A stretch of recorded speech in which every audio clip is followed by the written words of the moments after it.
دوستان بریم سراغ انتخاب کردن سی پی یو و هاردور کانفیگوریشن رو با هم دیگه تمرین بکنیم. خب من یه سی پی یو 1211 DC یعنی تغذیه‌اش باید 24 ولت باشه، ورودی 24 ولت DC و خروجی هم ترانزیستوریه با فندر ورژن 4 به بالا، هر کدوم از اینا فرق نمی‌کنه انتخاب می‌کنم فقط برای اینکه بتونم شبیه سازی بکنم دیگه. حالا دیگه با همین سی پی یو تا انتها پیش میریم. اد میزنم و سی پی یو رو به پروژه اضافه میکنم و پروژه وارد پراجکت ویو میشه. حالا قبل از اینکه وارد پراجکت ویو بشه توی تیا پورتال ورژن فکر کنم 17 و 18 این پنجره جدیدن نشون داده میشه برای سی پی یو های 1200 و 1500. خب فکر کنم، حالا دقیق نمیدونم، برای سی پی یو 300 فکر نکنم. حالا این پنجره میاد از ما چی میپرسه؟ خب اول که یه نکته، ما میتونیم این تیکو بزنیم که حالا سری بعد از من این پنجره رو نشون نده اصلا. خب ولی من معمولا این تیکو نمیزنم و تنظیمات رو انجام میدم و میرم جلو. حالا بعد خواستم خودم تغییرشون میدم. اولین چیزی که از من میخواد میگه یه پسورد مشخص بکن. خب برای چی؟ برای اینکه دیتایی که توی سی پی یو داری رو با این پسورد پروتکتش بکنیم، ستاپش بکنیم. من این تیکو نمیزنم، هیچ پسوردی فعلا مشخص نمیکنم، مگر اینکه یه پروژه خاصی داشته باشم توی شبکه‌ای باشه که چندین سی پی یو دیگه، کامپیوتر دیگه و بعضی وقتا اینترنت به اینترنت دسترسی داشته باشه سی پی یو، قطعا این حفاظت‌ها رو بهش اعمال میکنم. نکست که میزنم میره برای تنظیمات بعدی که میگه ارتباطی که بین PLC و حالا PC یا همون کامپیوتر ما یا HMI ما، تاچ پنل ما قرار برقرار بشه از نوع سکیور باشه یا لگسی، هم لگسی هم سکیور دوتاش باشه. چه فرق میکنه؟ میگه از نوع سکیور بخواد باشه، خب ایمنیش بیشتره، امنیتش خیلی بیشتره، ولی دو تا نکته داره. یکی این که حتما باید هم PLC هم HMI از نوع با تیا پورتال ورژن 17 به بالا برنامه نویسی و طراحی شده باشن. همین که پرفورمنس کمیونیکیشنمون یا اصطلاحاً عملکرد ارتباطیمون، سیستم ارتباطیمون، اون مدول های کمیونیکیشن مدولمون میاد پایین‌تر وقتی سکیور میکنیم، یعنی تیک سکیور رو میزنیم. خب به خاطر همین من تیک سکیور رو برمی‌دارم، چون بعضی وقتا ممکنه من بخوام یه PLC برنامه‌نویسی کنم برای و ارتباط بخواد بگیره با یه وین سی سی که اصلا با تیا پورتال نوشته نشده، یه تاچ پنلی که اصلا با تیا پورتال نوشته نشده.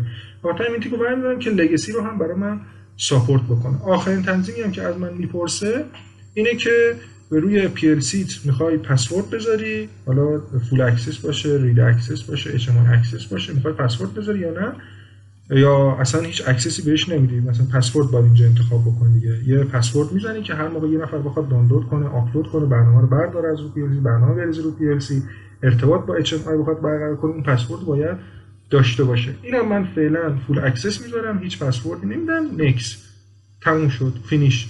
میتونید همون اولم فینیش رو بزنید یا کنسل رو بزنید، با همون تنظیمات پیش‌فرض بره، بعد در طول ویرایش برنامه هاردور کانفیگوریشن اون تنظیماتتون رو انجام بدید. من فینیش رو میزنم، وارد پراجکت ویو میشه. حالا من قسمت‌های مختلف نرم افزار رو یه توضیح کلی خدمتتون عرض میکنم و میریم برای هاردور کانفیگوریشن. خب سمت چپ پراجکتمون رو می‌بینید که اسمش رو گذاشتیم تست 1. اگه بخوام یه سخت افزار جدید اضافه بکنم، اد نیو میزنم، دوباره همون پنجره اد نیو دیوایس به من نشون داده میشه. HMI انتخاب میکنم، یه PLC دیگه بخوام انتخاب بکنم. دیوایس اند نتورکس اگه کلیک بکنم سخت افزارامون نشون میده، نتورک ویو رو من نشون میده. یه توپولوژی ویو هم داریم که بقیه سخت افزارها، همه سخت افزارها توی یه حالا توپولوژی خاصی که سخت افزارها با هم دیگه شبکه شدن من نشون میده. البته این دیوایس اند نتورکس که میزنیم، خب دقیقاً از این بالا هم میتونیم این قضیه رو، اینکه چی به ما نشون بده رو میتونیم تغییر بدیم. نگاه کنید من الان توی نتورکس روی PLC که کلیک میکنم میاد روی دیوایس ویو. حالا همینجا اگه بزنم نتورک ویو دوباره میاد این دیوایس اند نتورکس ویو. خب حالا این قسمت بلاک های برنامه نویسی که حالا OB1 که معروفه دیگه، بلاک توی سیماتیک منیجر به OB1 معروف بود. اینجا اسمش میذاریم بلاک مینمون یا بلاک اصلیمون که برنامه اصلی توش اجرا میشه. PLC تا ران میشه شروع میکنه به اجرا کردن برنامه‌ای که داخل این نوشته شده، که الان این نحوه اجرا کردن رو با جزئیات بیشتر براتون توضیح میدم. تکنولوژی آبجکت مثلا PID استفاده میکنیم، اینجا دیتا بلاکش رو ما نشون میده. تگ ها و بقیه تریس ها و آنلاین بکاپ و اینجور چیزها رو هر کدومش که نیاز داشته باشین به مرور تک تک هر کدومش که بخوایم استفاده کنیم همون موقع توضیحشو بهتون میدم، هیچ مشکل نداره. آنلاین اکسس رو داریم اینجا. آنلاین اکسس چیه؟ بعضی وقتا شما وصل میشید به یه PLC و اینجا آنلاین اکسس که فعالش رو بکنید، گو آنلاین که بزنید بهتون نشون میده که چه PLC ها اینجا فعال هستن. بعضی وقتا میخواید برنامه‌ای که روی HMI یا PLC دارید رو بریزید روی مموری کارت و از اون طریق از طریق مموری کارت یا از طریق فلش مموری HMI تون رو پروگرام بکنید. از قسمت کارت ریدر یا USB ریدر استفاده میکنید. یه دیوایس ویو دیتیل ویو اینجا دارید که حالا دیتیل حالا تگی یا هر چیزی که انتخاب کرده باشید، بلاکی که انتخاب کرده باشید، اینجا اگر اطلاعاتی داشته باشه اون تجهیزی که انتخاب کردید اینجا بهتون نشون میده. این قسمت پایین پراپرتیز، اینفو و دیاگنوستیک. خب وقتی که روی هر تجهیزی توی هاردور کانفیگوریشن، این محیط رو بهش میگیم محیط هاردور کانفیگوریشن، کلیک میکنید پراپرتیز رو بهمون نشون میده. حالا ویژگی های اون سخت افزار و تنظیماتی که ما باید براش انجام بدیم و مناسب اون شبکه‌ای که داریم، مناسب اون سخت افزاری که داریم، مناسب اون سیستمی که داریم تنظیماتمون رو تغییر بدیم. توی این قسمت توی این پنجره دیوایس اوورویو داریم. سخت افزارمون رو می‌بینیم که حالا یه PLC 1211 که یه 6 تا دیجیتال اینپوت خودش داره، 4 تا دیجیتال آوتپوت داره، 2 تا آنالوگ اینپوت داره. یه سری اطلاعات دیگر کنارش می‌نویسه، آدرسشون به چه صورته، آدرس ورود و خروجی‌هاشون به چه صورته و کدوم اسلات قرار گرفتن. اسلات یعنی چی؟ نگاه کنید هر رک PLC، این الان یه رک PLC، خب هر رک PLC چند تا اسلات داره. اگر دقت بکنید اینجا ما CPU 1211 که اضافه کردیم هیچ اسلات دیگه‌ای به ما نداده. اگه توی اون قسمت TIA Selection Tools رو یادتون باشه گفتم که CPU 1211 به ما اجازه اضافه کردن ماژول ورودی خروجی رو نمیده، ولی توی اسلات های قبل از CPU به من اجازه اضافه کردن کامیونیکیشن ماژول یا ماژول های ارتباطی رو میده. میبینید وقتی روش کلیک میکنم میگم میتونی اینا رو اینجا قرار بدی، ولی ببینید دیجیتال اینپوت وقتی کلیک میکنم نمیتونم قرار بدم، جایی ندارم. خب پس میام چیکار میکنم؟ چون من میخوام ماژول دیجیتال اینپوت دیجیتال آوتپوت اضافه کنم، میام یه CPU دیگه انتخاب میکنم. اومدم چیکار کردم؟ روی CPU کلیک راست کردم، چنج دیوایس، CPU 1214 مثلا DC ورژن 4ش اوکی میزنم. اینجا میبینید 8 تا اسلات برای من باز کرد که الان 8 تا اسلات میتونی اضافه کنید. دیجیتال اینپوت، دیجیتال آوتپوت، همه اینا رو میتونم اضافه کنم. فرض کنید من یه دیجیتال اینپوت 8 تایی اضافه میکنم، یه دیجیتال آوتپوت، نگاه کنید دیجیتال EQ 8 24 ولت یعنی چی؟ این دیجیتال آوتپوت 8 تایی 24 ولت DC یعنی همون خروجی ترانزیستوری. یه آنالوگ اضافه میکنم، آنالوگ اینپوت، مثلا آنالوگ اینپوت 13 بیت رزولوشن که یه بیتش برای چیز دیگه، یه بیتش برای اصطلاحاً ساینمونه که حالا علامت رو نشون میده. در اصل 12 بیت رزولوشن داره که مثبت و منفی با اون یه بیت مثبت و منفیشو مشخص میکنه. من یه دونه آنالوگ اضافه میکنم، یه دونه آنالوگ آوتپوت اضافه میکنم، آنالوگ آوتپوت 4 تایی. خب چند تا کارت اضافه کنم، شاید هیچ کدوم از اینا هم نخوام استفاده کنم، فقط میخوام بهتون نشون بدم که میتونید همه اینا رو اضافه بکنید. کارت کمیونیکیشن ماژول مثلا اضافه میکنم که حالا خیلی نمیخوام وارد این مباحث بشیم، فقط در حد اضافه کردن ماژول ها رو بدونید که به چه صورت میتونید ماژول اد بکنید و اضافه بکنید. حالا اینجا بهتون آدرس ها رو داره نشون میده، یه اوورویو از آدرس ماژول ها رو داره بهتون نشون میده. روشون هم که کلیک میکنید میبینید اینجا داره با جزئیات بهتون نشون میده. خب حالا بریم برای کانفیگ کردن سی پی یو. من کلیک میکنم رو سی پی یو، پراپرتیز رو من نشون میده. چون سی پی یو من با کابل شبکه به حالا HMI یا کامپیوتر من قراره وصل بشه و کانفیگ بشه، یه آی پی باید براش مشخص بکنم دیگه. روی پروفینت میزنم، خب اینجا آی پی رو براش آی پی مشخص میکنم. حالا این آی پی هر چی اینجا آی پی مشخص کردم، اگه با کابل قراره لپتاپ من به سی پی یو وصله، حالا ما توی این آموزش شبیه سازی فقط میکنیم، به سی پی یو وصل نمیشیم. خب آی پی سی پی یو رو که اینجا مشخص کردیم، باید آی پی کامپیوتر یا لپتاپ هم با آی پی سی پی یو ست کنیم اگر بخوایم با کابل شبکه به سی پی یو وصل بشیم. خب برای تنظیم کردن آی پی شبکه هم اگر سوالی داشتید بپرسید، من بهتون توضیح میدم. فقط یه راهنمایی بکنم که باید دنبال یه گزینه بگردید به اسم کنترل پنل. توی کنترل پنلتون نتورک and اینترنت، نتورک and sharing center، change adapter setting، یه کانکشن دارید که مربوط به کابل شبکه‌تونه، اونو باید بازش بکنید و از این قسمت آی پی تون رو تغییر بدید. سرچ بکنید توی اینترنت نحوه تغییر دادن آی پی کامپیوتر به یک آی پی ثابت. اگر به نتیجه نرسیدید بپرسید، اونو هم من توضیحاتش رو خدمتتون عرض میکنم. خیلی ساده است، من عمدن نمیگم برای اینکه خودتون برید با این مشکل مواجه بشید، یعنی سعی کنید به این مسیر وارد این مسیر بشید، با مشکل مواجه بشید که بدونید که چجوری بعضی وقتا که حالا آی پی شبکه میریزه به هم دیگه، چجوری بتونید سیستم‌های مختلف رو پیدا کنید، پی ال سی های مختلف رو پیدا کنید، چون باید عادت کنید، یاد بگیرید به پیدا کردن پی ال سی و اچ ام های مختلف با آی پی های مختلف. و این مهارت شبکه، حالا این همچین مهارت خیلی عجیب غریبی هم نیست، ولی خیلی کاربردیه توی بحث پی ال سی و برنامه‌نویسی. اولین کاری که باید بکنیم آی پی مون رو انتخاب بکنیم. ساب ماسکمون که همون 255.255.0 معمولا به همین صورته. دیگه اینجا تنظیمات خاصی توی این قسمت نداریم. پروفینت میریم توی دیجیتال اینپوت. روی دیجیتال اینپوت که کلیک میکنیم، توی جنرال هیچ میتونیم اسم بزنیم که این اسم این بالا بهمون نشون بده. توی دیجیتال اینپوت همون چند تا چنل داریم؟ 13 تا چنل داریم. مثلا سی پی یو کامپکت بود دیگه، درسته؟ سی پی یو کامپکت خودش یه تعداد ورودی داره، یه تعداد هم خروجی داره. من یکیشو تنظیمات یکیشو خدمتتون عرض میکنم، بقیه دیجیتال اینپوت ها هم به همین صورت هستن، هیچ فرقی نمیکنه. آدرسش که i0.0، حالا آدرس رو میتونیم عوض بکنیم، بهتون میگم به چه صورت.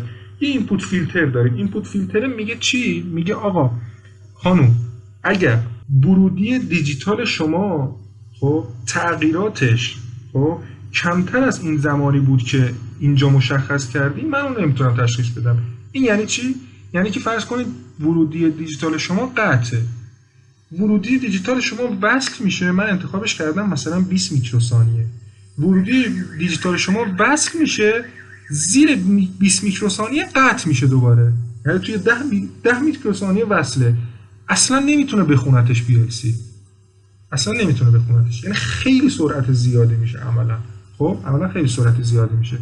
ما اینو معمولا میذاریم مثلا همون دیفالت خودش، تغییر نمیدیم، چون سیستمایی که حالا ما کار میکنیم ما نمیخوایم های اسپید کانتر کار بکنیم، ما نمیخوایم سرعت بالا رو شمارش بکنیم. چون میخوایم سرعت بالا رو شمارش بکنیم باید بیایم از این های اسپید کانتر استفاده بکنیم. حالا من خیلی نمیخوام وارد جزئیاتش بشم. خب این معمولا همون دیفالت میذاریم، چون معمولا حالا شستی یا سنسور لیمیت سویچ، برایت لیمیت سویچ، پرشر سویچ تو بحث پروسه قطع و وصل بشه، به این سرعت قطع و وصل نمیشه، خیلی کمتر از این حرفاست.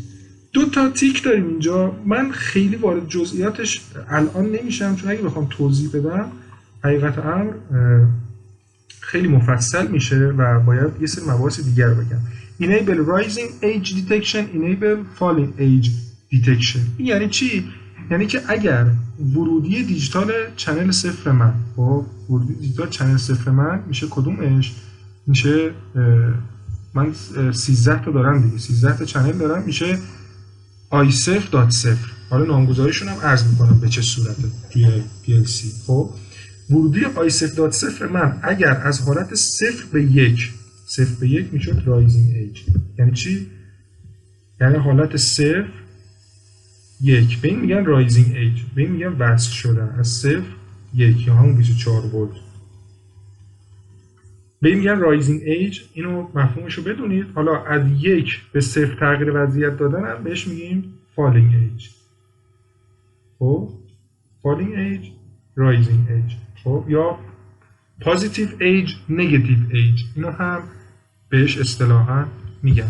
میگه اگر تغییر وضعیت داد از 0 به 1، اگه این تیکو بزنیم، خب میگه بیا یه اینتراپت رو فعال کن. خب هاردور اینتراپت. حالا اینکه اینتراپت چیه من یه توضیح بعداً وقتی بلوک‌ها رو می‌خواستم بهتون معرفی کنم میدم، ولی خیلی وارد جزئیاتش نمیشیم چون اینا یه جورایی مباحث پیشرفته‌تر میشه. ما قرار نیست مباحث خیلی پیشرفته و خیلی تکمیلی رو تو این دوره آموزش بدیم. بیسیک رو آموزش میدیم سعی می‌کنیم. خب و با چه پرایوریتی این اوبیه یا اصطلاحاً اینتراپت اجرا بشه. حالا همین قضیه رو میتونیم برای رایزینگ ایجش، برای فالینگ ایجش هم اکتیو بکنیم که حالا به چه صورت تشخیص بده و بره چه ارگانیزیشن بلاکی یا اصطلاحاً اینتراپتی رو برای ما فعال کنه. ما فعلا کاری با اینا نداریم. همه چنل ها همین تنظیمات رو دارن. دیجیتال آوتپوت همون به چه صورته؟ دیجیتال آوتپوت هم تنظیمات خاصی نداره. فقط نکته‌ای که داره اینه که آدرسش رو نوشته. نکته‌ای که داره اینه که وقتی که شما سی پی یوتون از سی پی یو میتونه حالت ران داشته باشه و استاپ. خب ران یعنی برنامه رو اجرا کنه، استاپ برنامه رو اجرا نمی‌کنه، روشنه ولی برنامه رو سی پی یو اجرا نمی‌کنه. وقتی حالت استاپ باشه همه خروجی‌های PLC به صورت پیش‌فرض صفر هستن. شما اگه بخواد یه خروجی خاص PLC وقتی که PLC از حالت ران یعنی اجرای برنامه میره حالت استاپ فعال باشه، وصل باشه، باید این تیکو بزنید. تیک نوشته substitute a value of 1 on a change from run to stop. من نمیخوام، من میخوام هر موقع که سی پی یو من استاپ بود خروجی من صفر باشه. این تیکو نمیذارم. و این تنظیمات دیجیتال آوتپوت هم به همین صورت. آی او آدرس ها به چه صورته؟ دوستان ورودی خروجی های دیجیتال PLC بایت بایت مشخص میشه. خب دوستان یه عکس خوبی اگر من بتونم پیدا کنم مفهوم بایت و بیت رو بهتون توضیح بدم. دقیقاً اینجا. خب نگاه کنید هر ورودی PLC بذار یه PLC رو بذارم عکس مرتبط‌تر بشه خیلی خوب میشه. این خیلی خوبه. خب نگاه کنید هر ورودی خروجی های PLC به صورت بایت مشخص میشن. هر بایت 8 تا بیته. هر بیت یا حالت داره یا وصله یا قطعه یا صفر یا یکه. خب هر بایت نامگذاری میشه از 0 تا 7. از 0 تا 7 میشه چند تا بیت؟ 8 تا بیت. درسته؟ خب میشه 8 تا بیت.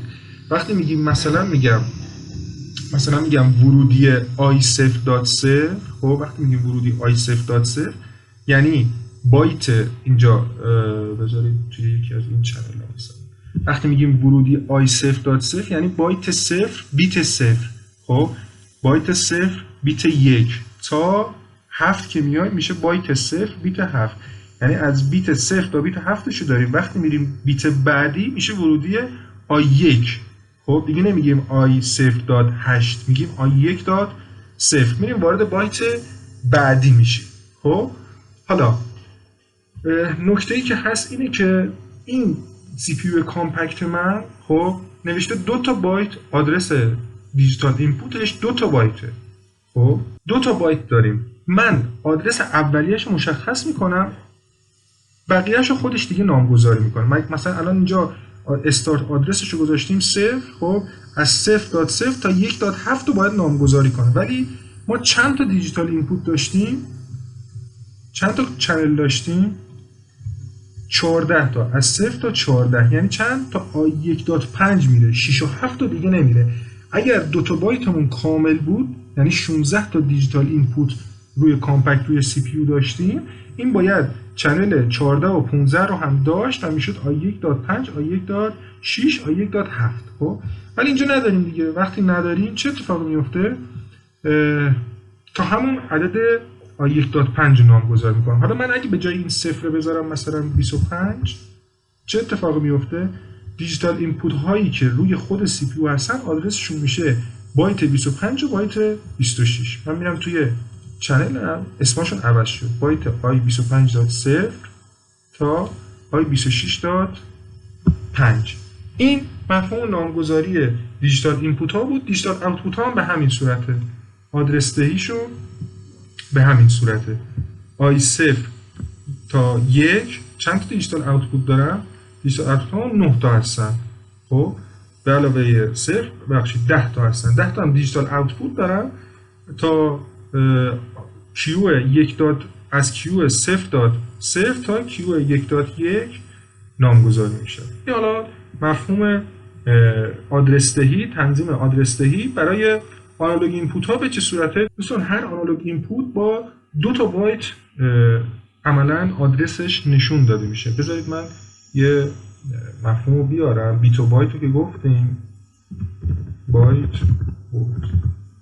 خب اگر دو تا بایت کنار هم دیگه چیده بشه، خب ما 16 تا بیت داریم دیگه، بهش میگن یه ورد اصطلاحاً، بهش میگن یه ورد. نگاه کنید این مفهوم رو هم حالا بدونید بد نیست. من کلکیولیتر ماشین حسابمو رو بیارم، برم روی مود پروگرامر، روی مود دسیمال باینری. نگاه کنید یه بیت اگر یک بذارم یا صفر میتونه باشه یا یک. شما دسیمالش نگاه کنید یا صفر یا یک. یه بایت که 8 تا بیته، خب یه بایت که 8 تا بیت هست از 0 تا 255 میتونه رقم بگیره.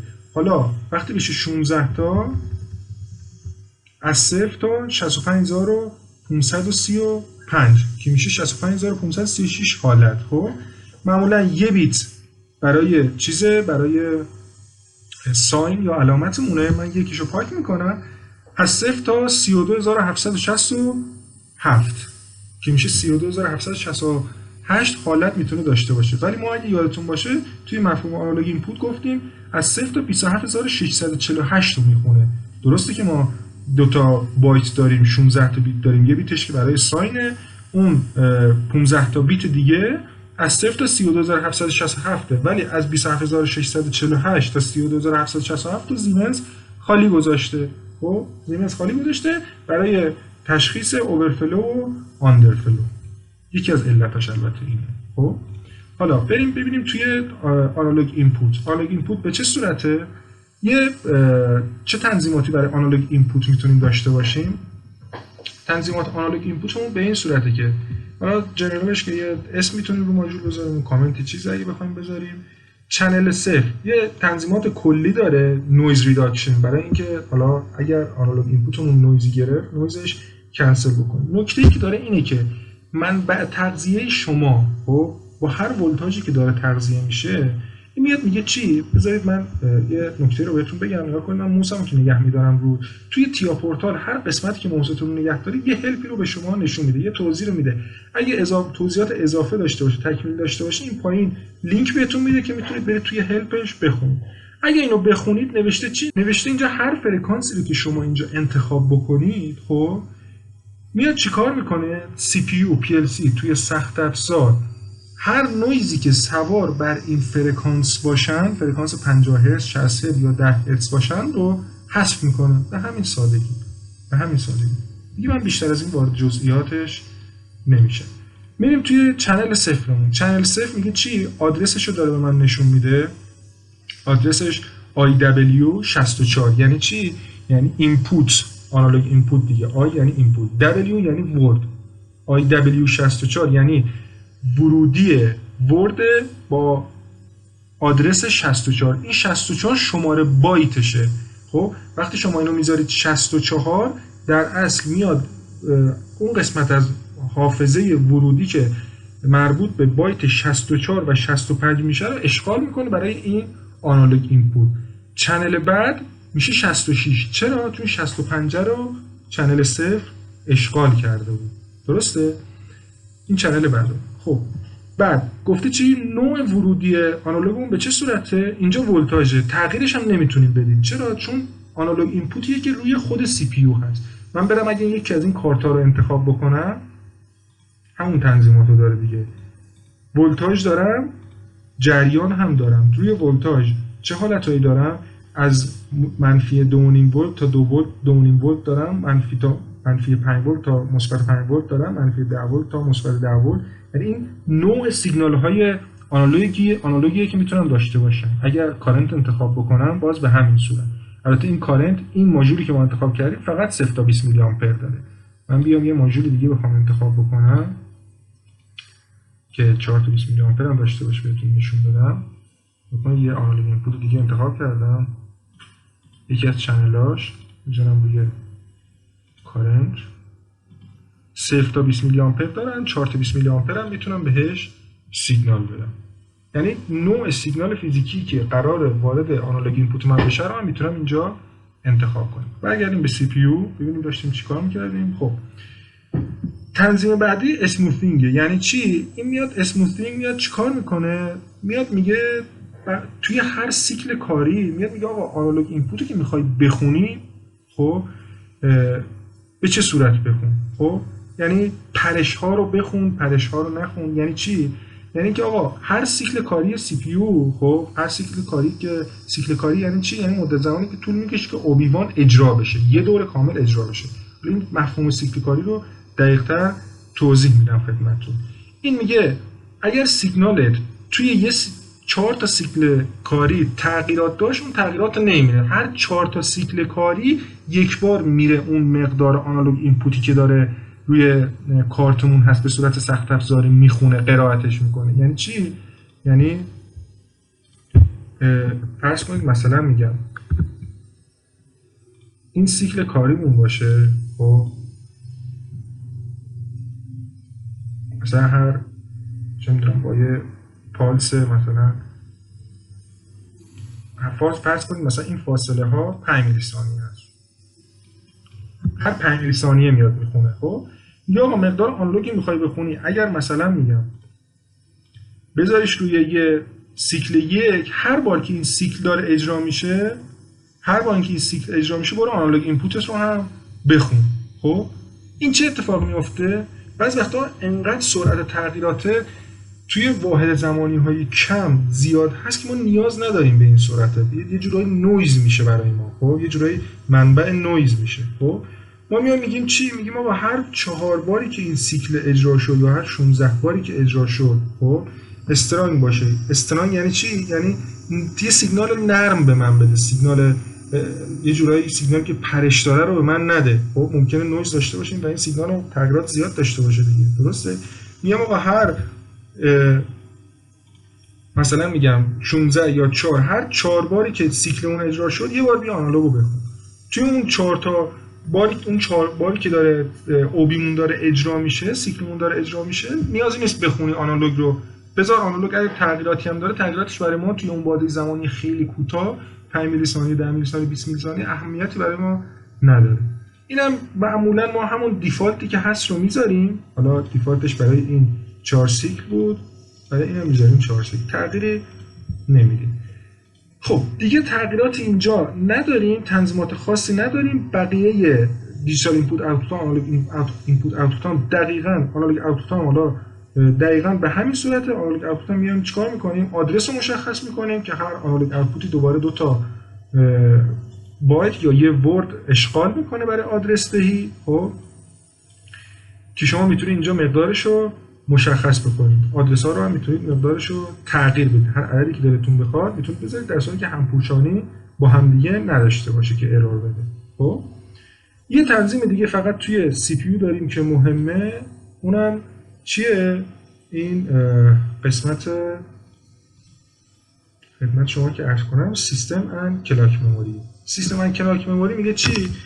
2 تا تیک دارید. اگه این تیک‌ها رو بزنید یه سری اطلاعات به شما میده. تیک اول enable the use of system memory. سیستم مموری که بزنید، خب مموری یه قسمت از حافظه سی پی یو، خب مموری هامون هستن. خب ما مموریمون حالا حافظه هامون به چند قسمت تقسیم میشه. حافظه هایی که مربوط به ورودی ها هستن یا اینپوت ها، حافظه هایی که مربوط به خروجی ها هستن یا آوتپوت ها، و حافظه هایی که مربوط به فلگ ها یا مموری ها هستن. مموری های جنرال یا گلوبال هستن. خب یه دیتا بلاک هایی هم داریم که اونها هم حافظه هستن. اونها بحثشون جداست که حالا توی برنامه‌نویسی بهتون توضیح میدم.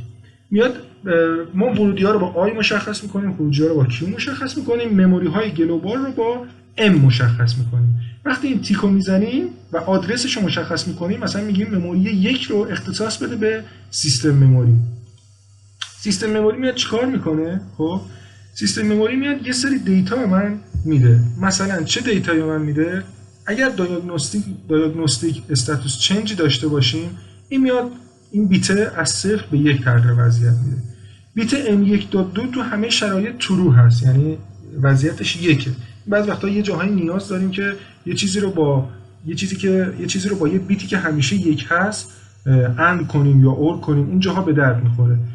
بیت M1.3 همیشه وضعیتش 0 یا لوه. اینا معمولا توی برنامه‌نویسی بعضی جاها استفاده میشه. یه کلاک مموری هم داریم که این خیلی کاربردیه. تیکشو که من بزنم یه آدرس باید براش مشخص بکنم. خودش پیش‌فرض آدرس 0 رو داده. خب آدرس 0 رو داده. چه استفاده از این میکنم؟ به این درد میخوره که بیت M0.3 با فرکانس 10 هرتز برای من کلاک میزنه.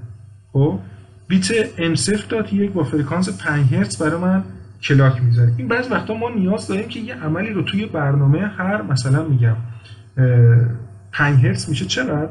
5 هرتز 1 تقسیم بر 5 استاندارد 1 تقسیم بر 5 هرتز میشه 0.2 ثانیه.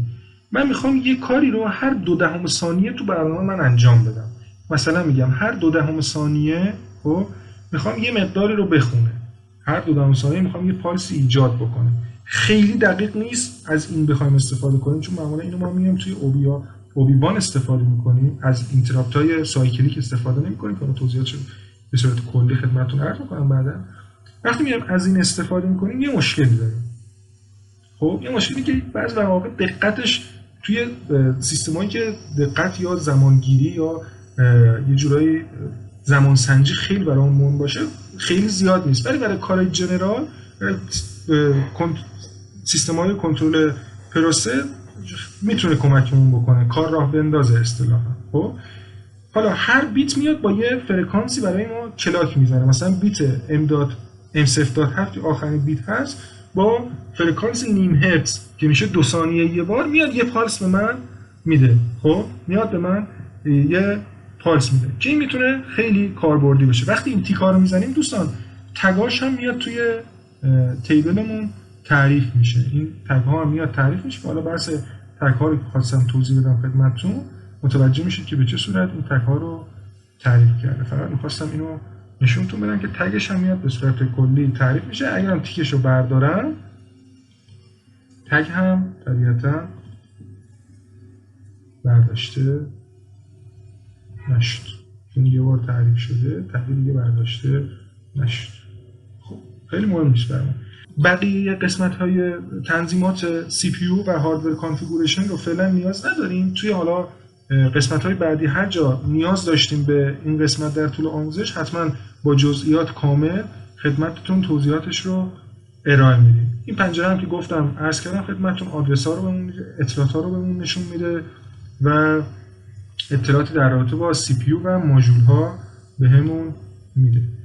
خب این قسمت هم که حالا کاتالوگمونه، سخت افزارمون رو میتونیم اضافه بکنیم. فقط بچه‌ای که مثلا با 300 و 400 کار کردن یه نکته رو مد نظر داشته باشن. ما توی 300 و 400 میومدیم پاور سوپلای هم اینجا توی این رکه اضافه می‌کردیم. اگر دقت بکنید اینجا ما پاور سوپلای رو نداریم، برای 1200 نمی‌ایم پاور سوپلای اضافه کنیم. چرا؟ چون پاور سوپلای جزء سیستم ما عملاً حساب نمیشه، ما پروگرامش نمی‌کنیم. خب خاطر همین زیمنس اومده این قسمت رو پاک کرده. توی این اسلات‌ها کمیونیکیشن ماژول‌های ارتباطیمون رو میتونیم اضافه بکنیم. یه نکته‌ای که هست دوستان روی CPU، خب بعضی وقتا شما یه CPU دارید، یه سری ورودی خروجی دارید، یکی دو تا ورودی خروجی یا آنالوگ یا دیجیتال میخواید اضافه کنید، نمیخواید ماژول اضافه کنید، هزینه ماژول زیاده. روی خود CPU یه بورد داریم به اسم سیگنال بورد، خب که اینجا میتونید کاتالوگش رو ببینید. دیجیتال اینپوت، دیجیتال آوتپوت، دیجیتال اینپوت آوتپوت، آنالوگ اینپوت، آنالوگ آوتپوت به تعداد محدود میتونید اضافه بکنید. مثلا میتونید یه سیگنال بورد با 4 تا دیجیتال اینپوت یا 4 تا دیجیتال اینپوت 5 ولت، خب بعضی وقتا شما یه سنسور دارید 5 ولته میتونید اضافه بکنید. خب دیجیتال آوتپوت میتونید اضافه کنید، دیجیتال آوتپوتی که خروجی 5 ولت به ما میده. این بعضی وقتا با یه بورد الکترونیکی که میخوایم کار بکنیم خیلی به دردمون میخوره، خیلی کمک کننده است. آنالوگ اینپوت، یه دونه آنالوگ اینپوت میتونید اضافه بکنید که حالا میتونه RTD باشه یا 0 تا 10 ولت باشه. آنالوگ آوتپوت میتونید اضافه بکنید. مثلا من یه دیجیتال اینپوت 5 ولت میذارم، اینو که بگیرید رها کنید اینجا، تنظیماتش رو هم میتونید، آدرس میتونید براش مشخص بکنید، تنظیماتش رو هم مثل همون بقیه ماژول ها تغییر بدید. این هم یه نکته که در رابطه با سیگنال بورد، حالا شکلش رو هم بخواید ببینید خیلی ساده.